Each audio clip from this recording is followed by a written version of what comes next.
everybody, welcome back to our channel. Kamusta kayo? For today's video, we're going to make a DIY birthday backdrop, a unicorn backdrop with the balloon garland here for Ate Alicia's 6th birthday on July 13th. So stay with us. So before we start, please subscribe to our channel. So for this backdrop, I'll be needing this table covers as will serve as wallpaper.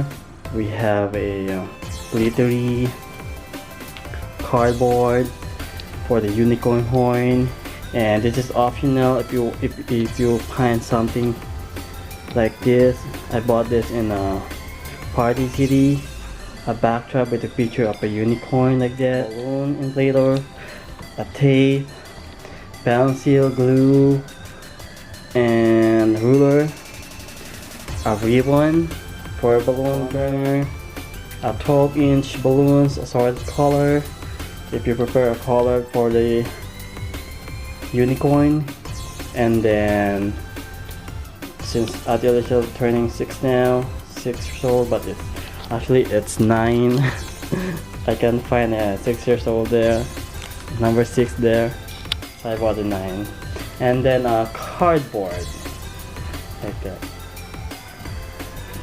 Okay, so first we'll do the horn first with this glittery cardboard. Actually, it's not a cardboard, it's a foam sheet, and it has it back. So we just need to draw a triangle here.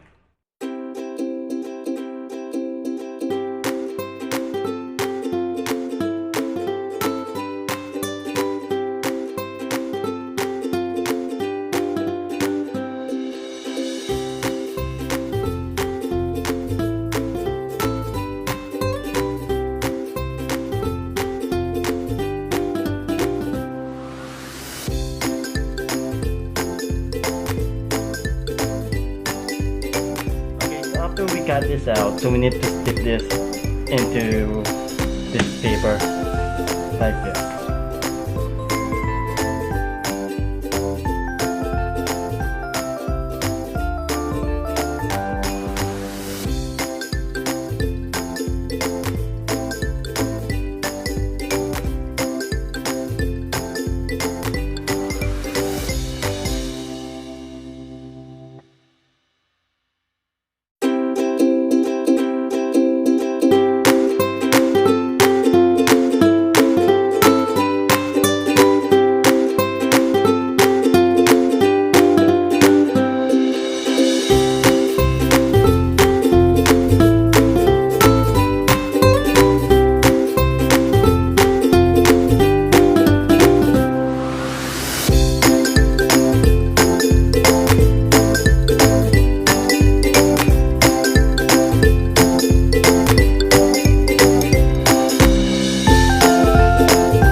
Okay, we're done in the eyelashes of the unicorn, and as far as you know, I already made the flowers here, like this.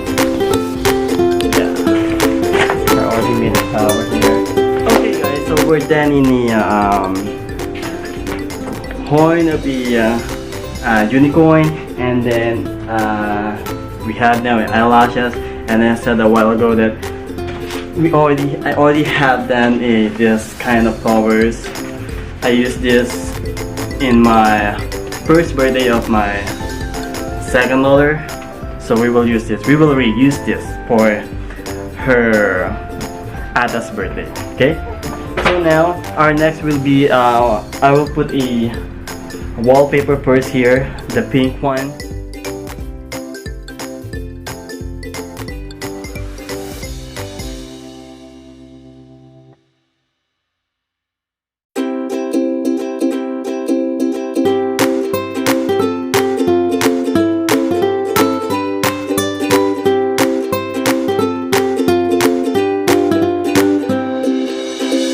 Okay, so tapos ko nang ikabit yung wallpaper. Ito yung ganyang kababa kasi lalagay naman tayo ng lamesa dito. So, ang next ko na may kakabit yung kanya ang ating backdrop. Pinakita ko dun sa party city. Kakabit na natin. Okay?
Backdrop natin, ayan, nakikita nyo naman ay unicorn.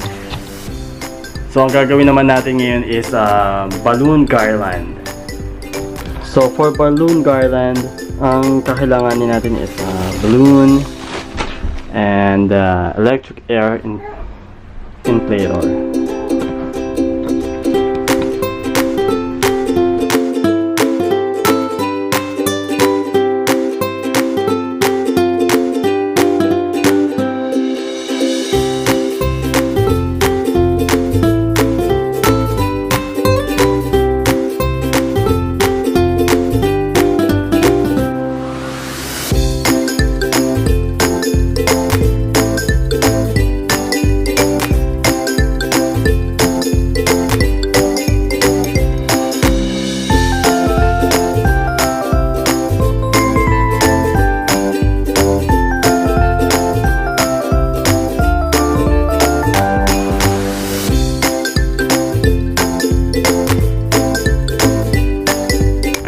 Okay, then after you inflate all the balloons that you need, all you have to do is just put together, tie together these two balloons like this. All of it.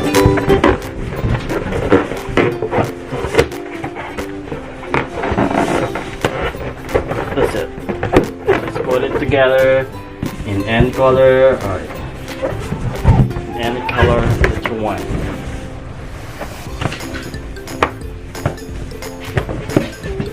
Like that.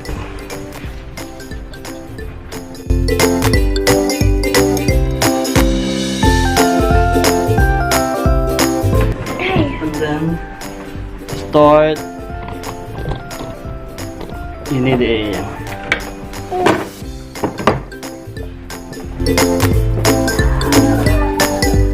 okay. And then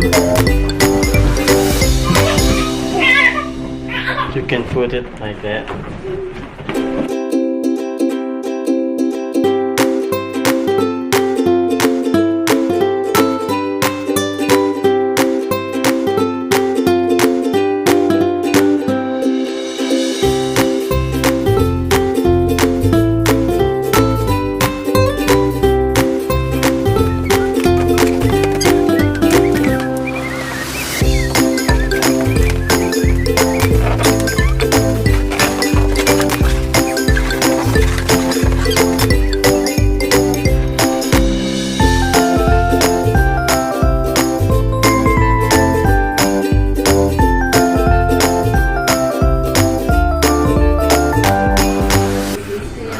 Okay, so far malapit tayo matapos. Pero parang nakukulangan pa ako eh. Siguro maglalagay pa ako ng panibagong siguro at least lobo dito, garland. Pero ano lang siya. Parang poste lang siya, pero hindi siya pag ito. Okay?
Okay, tapos na. So far, ito pala nagagawa ko. Ayan. Ayan. Almost done. So, pailaw na lang ang kulang dyan. Ayan. There. There. Ayan. Almost done.